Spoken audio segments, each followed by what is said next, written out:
This story of the Ghost Fleet and supply route through Iran is based on the investigation built on the declassified bedrock of the U.S. Army Center of Military History, specifically T.H. Vale Motter's definitive work, The Persian Corridor and Aid to Russia. We've also cross-referenced the 1943 Tehran Declaration and the raw field reports from National Archives Record Group 332. This is the war as it was recorded in the heat of the moment. It is late 1941. The Soviet Union is bleeding. Nazi Germany's Operation Barbarossa has smashed through the Russian lines, and Hitler's panzers are now within sight of the Kremlin. Stalin's message to the Allies is desperate. Send us steel, send us planes, or the Eastern Front will collapse. But there is a problem. The shortest path for Allied aid is the Arctic route to Murmansk. It is a nightmare of frozen spray and German U-boats. In the winter of 1942, convoy PQ-17 is decimated, losing 24 out of 35 ships to the icy depths. The Arctic has become a graveyard. The Allies need a back door, a secret entrance that the Luftwaffe cannot reach. They look south, far south, past the Mediterranean, around the tip of Africa, and into the blistering heat of the Persian Gulf. Here, between the mountains of Iran and the sands of Iraq, lies a path known as the Persian Corridor. It is thousands of miles longer, but it is beyond the reach of the German Navy. Soon, a silent armada begins to gather. Massive Liberty ships, loaded with tanks and explosives, begin to clog the tiny, primitive ports of the Gulf.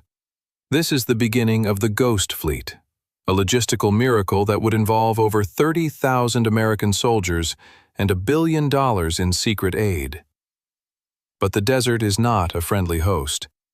To save the Soviet Union, the Allies will first have to conquer the most brutal climate on Earth.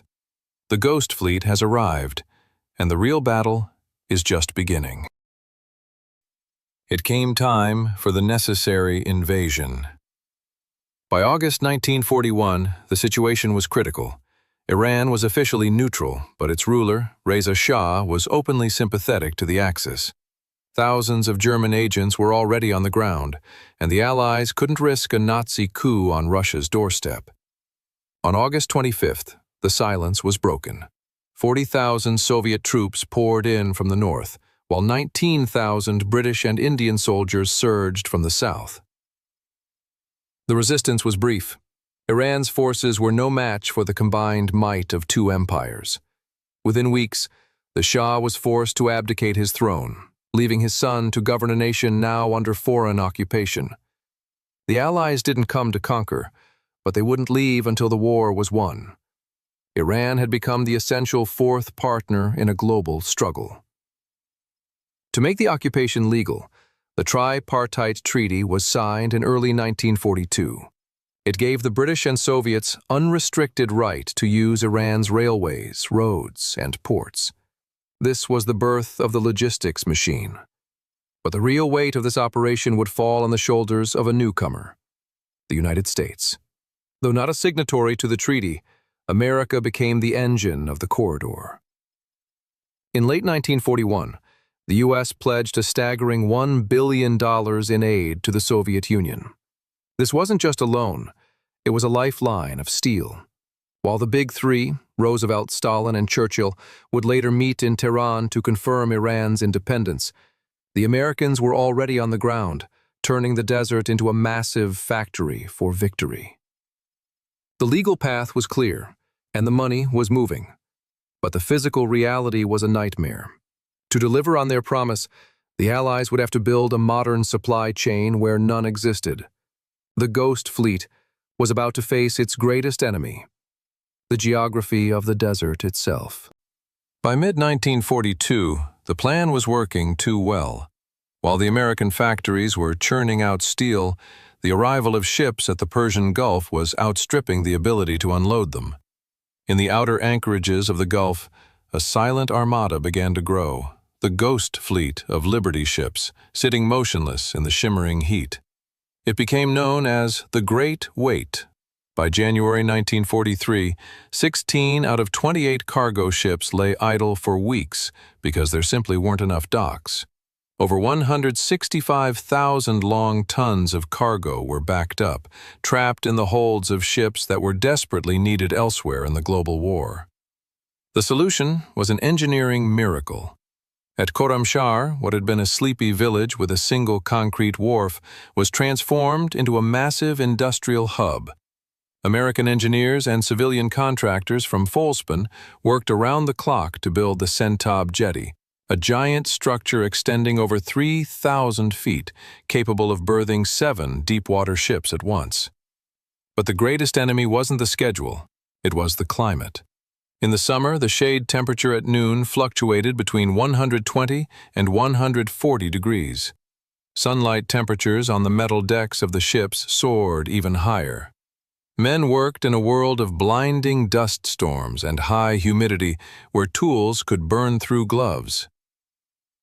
South of Basra, at a desolate site called Qasr, the challenge was even more stark. British surveys described it as absolutely nothing there. Spurred by the relentless desert wind and dust, American troops fought to finish dock and rail projects before the lethal summer heat set in. They pitched tents in mud and water, working through exhaustion to turn a wasteland into a gate for victory. By late 1942, the ports were finally ready. The Ghost Fleet began to move. But unloading the cargo was only half the battle. Now the Allies had to move millions of tons of steel across the most forbidding mountains on the planet. The desert trek was about to begin. The desert assembly line and the mountain pass. Once the cargo hit the docks, the real magic began. The Persian Corridor wasn't just a transit point. It was a massive open-air factory. In the middle of the Iranian desert, the Allies built assembly plants that would make Detroit jealous. Here, crates from the Ghost Fleet were cracked open and transformed into the engines of war. The most famous product of these desert plants was the Studebaker US-6 truck. To the Soviet soldier, the Studebaker became a legend.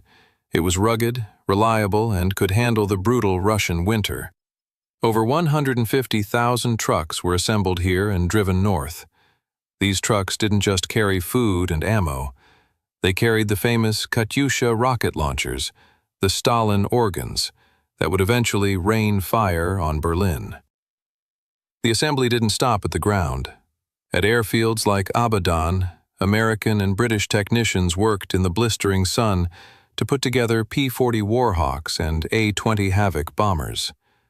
Once assembled, Soviet pilots, some of whom had never seen an American plane before, would land in the desert, take a quick lesson, and fly these machines straight into combat over the Eastern Front.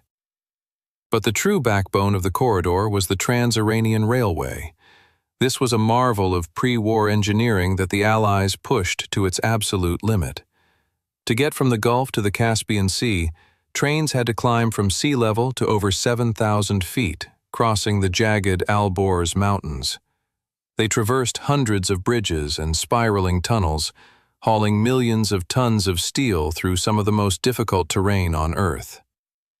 By 1944, the operation reached what historians call peak performance. The Persian Gulf Command was moving an average of over 6,400 tons of supplies every single day.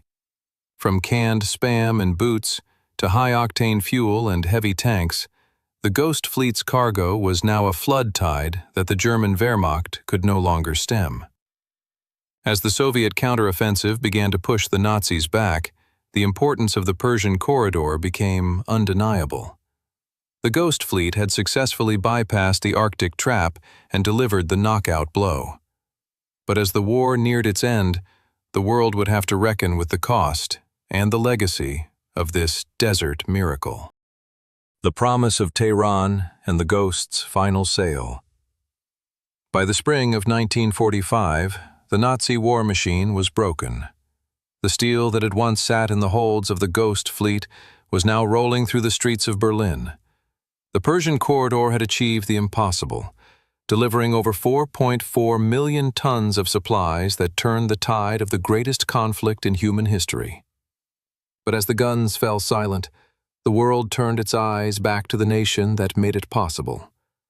On December 1, 1943, Roosevelt, Stalin, and Churchill had met in Tehran. They issued a historic declaration, officially recognizing Iran's assistance in the prosecution of the war, and pledging to maintain the country's independence, sovereignty, and territorial integrity. The Americans began to pack up. The massive assembly plants were dismantled, and the ghost fleet of Liberty ships began their long journey home. By the end of 1945, the Persian Gulf Command was deactivated. The desert air, once filled with the roar of engines and the clanging of docks, returned to a quiet, shimmering heat. But the world they left behind was forever changed. The Persian Corridor didn't just end World War II. It helped start the Cold War. The presence of Soviet troops in the north and Western influence in the south created a friction that would lead to the first major crisis of the United Nations. The Ghost Fleet had saved the Soviet Union, but in doing so, it had set the stage for a new global rivalry that would last for decades. Today, the rusting tracks of the Trans-Iranian Railway and the quiet docks of the Gulf are the only physical reminders of the miracle that happened here. The Ghost Fleet of the Persian Corridor remains one of the most incredible logistical feats in history, a story of fire, ice, and desert sand that proves that sometimes the most important battles are won not with bullets, but with crates and trucks. If you enjoyed this deep dive into forgotten history, hit the like button and subscribe for more stories from the front lines of the past. What other hidden stories of World War II should we cover? Let us know in the comments below.